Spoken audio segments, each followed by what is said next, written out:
च्या हार्दिक शुभेच्छा। स्वातंत्र्य दिन हा प्रत्येक भारतीयासाठी एक सोहळा असतो। जागोजागी होणारे झेंडावंदन आणि सांस्कृतिक कार्यक्रम यांची आजच्या दिवशी रेलचेल असते। मात्र त्याच वेळी प्रत्येक भारतीयाचं लक्ष असतं दिल्लीच्या लाल किल्ल्याकडे। भारताचे पंतप्रधान लाल किल्ल्यावरून देशवासियांसोबत संवाद साधतात। आपल्या देशाचं वर्तमान आणि भविष्य याबाबतचं चित्र पंतप्रधानांच्या भाषणामधून स्पष्ट होत असतं। गेल्या 12 वर्षांपासून पंतप्रधान नरेंद्र मोदींचं भाषण हे प्रत्येकाच्या आकर्षणाचा विषय असतं। यंदा पंतप्रधान मोदींनी तब्बल 103 मिनिटं भाषण करत गेल्या 12 वर्षातले स्वतःचेच रेकॉर्ड एक प्रकारे मोडीत काढले। पंतप्रधानांची यंदाची सर्वात मोठी घोषणा ठरली ती म्हणजे मिशन सुदर्शन चक्र। देशातील नागरिकांसाठी समृद्धी जितकी महत्त्वाची आहे तितकीच सुरक्षाही महत्त्वाची आहे। सुरक्षा नसेल तर केवळ समृद्धीला अर्थ नाही असं म्हणत त्यांनी या नव्या मिशनची घोषणा केली। यानुसार पुढील 10 वर्षांमध्ये म्हणजेच 2035 पर्यंत देशातली महत्त्वाची ठिकाणं, लष्करी तळ आणि धार्मिक ठिकाणांना अत्याधुनिक सुरक्षा कवच पुरवलं जाणार आहे। ऑपरेशन सिंदूर नंतर मिशन सुदर्शनची ही घोषणा लक्षवेधी ठरली। एकीकडे देशांतर्गत सुरक्षेबाबत घोषणा करताना त्यांनी पाकिस्तान आणि अमेरिकेलाही इशारा दिला। पाकिस्तानचा न्यूक्लिअर ब्लॅकमेल खपवून घेतला जाणार नाही असा इशारा त्यांनी दिला।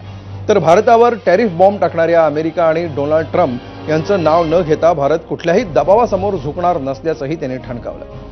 हे करताना त्यांनी आत्मनिर्भर भारतचा नारा देत स्वदेशीवर भर देण्याचा कानमंत्र देखील भारतीयांना दिला। एकीकडे स्वदेशीचा नारा आणि दुसरीकडे संरक्षण, ऊर्जा, अवकाश, उत्पादन आणि तंत्रज्ञान या क्षेत्रातलं स्वावलंबन वाढवण्याचा भारताचा निर्धार देखील त्यांनी जाहीरपणे व्यक्त केला।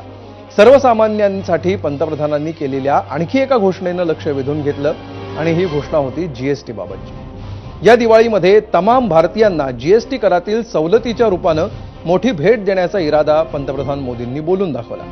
त्यामुळे लवकरच जीएसटीच्या स्लॅबमध्ये होणाऱ्या संभाव्य बदलांच्या आणि पेट्रोल डिझेल जीएसटीच्या कक्षेत येण्याच्या चर्चा सुरू झाल्या। यासोबत शेतकरी आणि मच्छीमारांना त्यांचं हिताला आपलं प्राधान्य असेल असं सांगत पंतप्रधानांनी अगदी शेवटच्या घटकाकडे सुद्धा सरकारचं लक्ष असल्याचं दाखवून दिलं। राष्ट्रीय स्वयंसेवक संघाच्या स्थापनेला 100 वर्ष झाल्याची दखल सुद्धा पंतप्रधानांनी आपल्या भाषणातून आवर्जून घेतली। 100 वर्षांच्या समर्पणाचा आणि त्यागाचा इतिहास आहे या शब्दामध्ये मोदींनी संघाचा गौरव केला। पंतप्रधानांच्या आजच्या भाषणातली ही सर्वसमावेशकता, आक्रमकता आणि दूरदृष्टी यांचा आढावा आपण घेऊया आजच्या झिरो आवर। तर अनेक महत्त्वाच्या विषयांना मोदींनी आज स्पर्श केला। संरक्षण क्षेत्र असेल, परराष्ट्र संबंध असेल, शेतकऱ्यांचा मुद्दा असेल किंवा नवी सुरक्षा प्रणाली असेल, अशा वेगवेगळ्या मुद्द्यांवर आज पंतप्रधान मोदींनी त्यांच्या रेकॉर्ड ब्रेक भाषणात मांडलेले काही महत्त्वाचे आणि ठळक मुद्दे बघूया। आत्मनिर्भरता का नाता सिर्फ आयात और निर्यात, रुपये, पैसे, पाउंड, डॉलर यहां तक सीमित नहीं है। इतना सीमित अर्थ उसका नहीं है। आत्मनिर्भरता का नाता हमारे सामर्थ्य से जुड़ा हुआ, और जब आत्मनिर्भरता खत्म होने लगती है तो सामर्थ्य भी निरंतर क्षीण होता जाता है। और इसलिए हमारे सामर्थ्य को बचाए रखने, बनाए रखने और बढ़ाए रखने के लिए आत्मनिर्भर होना बहुत अनिवार्य है। भारत ने तय कर लिया है, खून और पानी एक साथ नहीं बहेंगे। भारत से निकलती नदियों का पानी दुश्मनों के खेत को सींच रहा है, और मेरे देश के किसान, मेरे देश की धरती पानी के बिना प्यासी है। अब हिंदुस्तान के हक का जो पानी है उस पर अधिकार सिर्फ और सिर्फ हिंदुस्तान का है, हिंदुस्तान के किसानों का है। भारत कतई सिंधु समझौते को, उस स्वरूप को दशकों तक सहा है, उस स्वरूप को आगे नहीं सहा जाएगा। अब भारत ने तय कर लिया है इन न्यूक्लियर की धमकियों को अब हम सहने वाले नहीं हैं। न्यूक्लियर ब्लैकमेल लंबे अरसे से चलाया, अब वो ब्लैकमेल नहीं सहा जाएगा।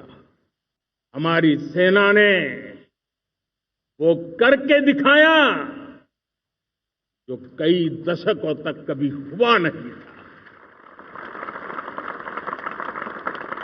सैकड़ों किलोमीटर दुश्मन की धरती पर घुस करके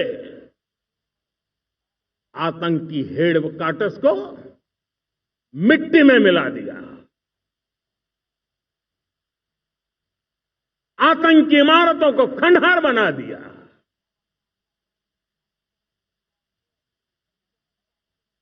पाकिस्तान की नींद अभी भी उड़ी हुई है।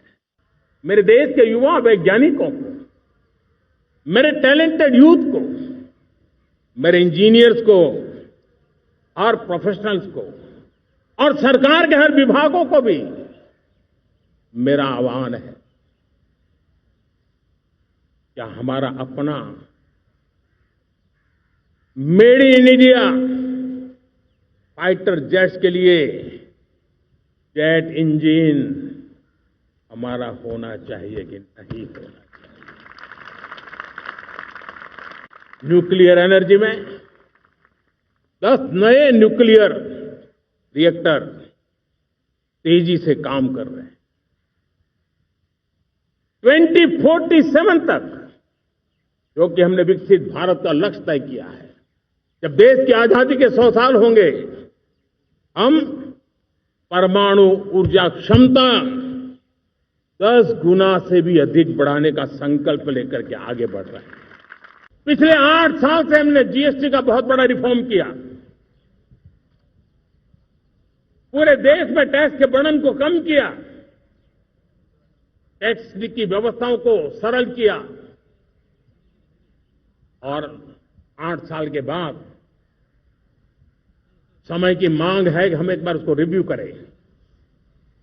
हमने एक हाई पावर कमेटी को बिठा करके रिव्यू शुरू किया, राज्यों से भी विचार विमर्श किया, और मेरे प्यारे देशवासियों, हम नेक्स्ट जनरेशन जीएसटी रिफॉर्म्स लेकर के आ रहे हैं। ये दिवाली के अंदर आपके लिए तोहफा बन जाएंगे। सामान्य मानवीय की जरूरतों के टैक्स भारी मात्रा में कम कर दिए जाएंगे।